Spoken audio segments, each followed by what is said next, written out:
Omushumugu gwaguriye cyo kimwe abanyamakuru bashumisibwa kurinda bikwato byabo kurinda amagara gabo kandi bahaburwa ahari yebyo ibintu kora ibintu byashoba. Such kind of information, and I'm talking about the diversity of information, we may not be in position to achieve the sustainable development goals.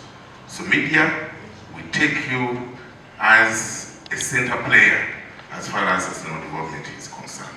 Abatebekanisa b'umushumugu n'aba UNESCO ekintu bonja kuchikora ko mungumwe gukonja kutebekanisa abanyamakuru oruturukwirira karuru ke 2026. We're also aware that your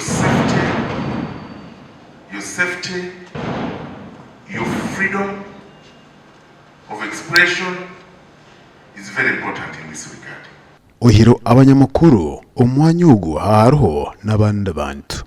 I believe that by the end of today, you will have received a good package that is going to aim at ensuring that our public is assisted in terms of receiving information, and that is good information, and also cipher the different types of information that you give.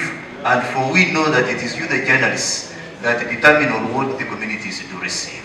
Bueno omushumugu gwezero mbwire kirungi aramabebezi harimo abanyadini harimo n'abebezi by'ubuhangwa ekincija kuba nikiretaho okugira ngo keitu nk'abanyamakuru abantu namununa bikorinda nabo babarumu kibagereka ngo twabantu kore imirimo yitu buri masheme kuba nazana umuntu we manya media aba mahure mwacamanyere ngo bapromotingire cities zetu okuba city ahubwo kubagamba kibakugamba cyashakuru tukitereza keyabereka sasiro manya turuka twagiye abatebekanisa n'abajyangu nabo konja kutaraga ebindi byanga ngo mugumwe gukonja kushonga abanyamakuru abukuba omnyamakuru niwe iraka ryo muntu waborisho borabo n'ubwo gukorebuza burahamu shemere kubana umunyango naho shemere koma uwo wiro bwinja abanyamakuru tugenda tuhindira twatse ninga zitumbiro buremezi kunka tutekateka maybe security ni rwati rubwa bibwitu kungomwe